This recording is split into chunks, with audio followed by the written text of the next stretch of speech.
প্রাথমিক স্কোয়াডেও ডাক পাননি সাব্বির রহমান, অথচ শান্ত নাইমরা আবারও পেয়েছেন নিজেকে প্রমাণের জন্য স্কোয়াডে স্থান। ডাক পেয়েছেন আলোচনার বাইরে থাকা ইনফর্ম সাইফ হাসান, প্রত্যাশিতভাবে আছেন নুরুল হাসান সোহান, কিন্তু নিজেকে প্রমাণের সুযোগ আর মিলছে না বিপিএলেও বড় স্ট্রাইক রেটে খেলা সাব্বিরের। প্রতিবেদনে এমন একটা সময় ছিল যখন বাংলাদেশের ক্রিকেট প্রেমীদের মনে আশার আলো জ্বলেছিল, আমাদের একজন বিরাট কোহলির মতো খেলোয়াড় উঠে আসবে, যিনি হয়ে উঠবেন দলের ভরসা, প্রতিপক্ষের আতঙ্ক। ঠিক তখনই উদয় ঘটেছিল সাব্বির রহমানের। যদিও তিনি ব্যাটিং করতেন মূলত ফিনিশারের ভূমিকায়, তবুও তার খেলার স্টাইল, আগ্রাসী মনোভাব ও আত্মবিশ্বাস মুগ্ধ করেছিল সবাইকে। মনে করিয়ে দিত বিরাট কোহলির নাম।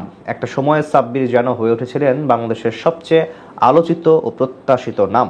একের পর এক দারুণ ইনিংস, ম্যাচ জেতানো পারফরম্যান্স, সবকিছু মিলিয়ে তিনি দ্রুতই জায়গা করে নেন ভক্তদের হৃদয়ে। ক্রিকেট অঙ্গনে তখন চলতো এক ভিন্ন আলোচনা, বাংলাদেশের সাব্বির আর ভারতের কোহলিকে নিয়ে তুলনা। কারো কাছে সাব্বির ছিলেন বাংলাদেশের ভবিষ্যৎ ব্যাটিং আইকন, তবে সাব্বির রহমান নিজে এইসব তুলনায় কখনোই খুব একটা সায় দেননি। এক সাক্ষাৎকারে সোজাসাপটা বলেছিলেন, আমি চাই না আমাকে কারোর সঙ্গে তুলনা করা হোক, আমি সাব্বির রহমান হিসেবেই বড় হতে চাই, নিজের জায়গাটা নিজের মতো করেই গড়ে তুলতে চাই। তার এই বক্তব্যই প্রমাণ করে তিনি গড়তে চেয়েছিলেন নিজের পরিচয়। বাংলাদেশ ক্রিকেট বোর্ড একসময় বুঝতে পারে সাব্বিরকে পেছনের দিকে খেলানোর মানে তার প্রতিভার অপচয়। এরপর তাকে নিয়ে আসা হয় ৩ নম্বর পজিশনে। ২০১৬ সাল কাটে স্বপ্নের মতো। ৩ নম্বর পজিশনে খেলেন সব টি-20 ম্যাচ। বাংলাদেশকে নিয়ে যান এশিয়া কাপের ফাইনালে। যেই কোহলির সাথে তুলনা করা হয়েছিল, সেই কোহলিকে ছাড়িয়ে সবচেয়ে বেশি শুধু রানই করেননি, এরপর টুর্নামেন্ট সেরা খেলোয়াড়ের খেতাবও জিতে নেন সাব্বির। সবকিছুই যখন ইতিবাচক, খ্যাতি যখন চূড়ায়, যার ব্যাটিং, মারমুখী শট, ভঙ্গি, ফিল্ডিং সবকিছু মিলিয়ে যখন তাকে নিয়ে আসার আলো বুনছিল সবাই,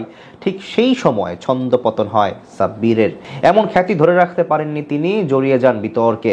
ব্যাস, এরপর হারিয়ে গেলেন সাব্বির। নির্বাচকরা তাকে যথেষ্ট সুযোগও দিয়েছিলেন, তবে ভুল করেছিল সাদা বলের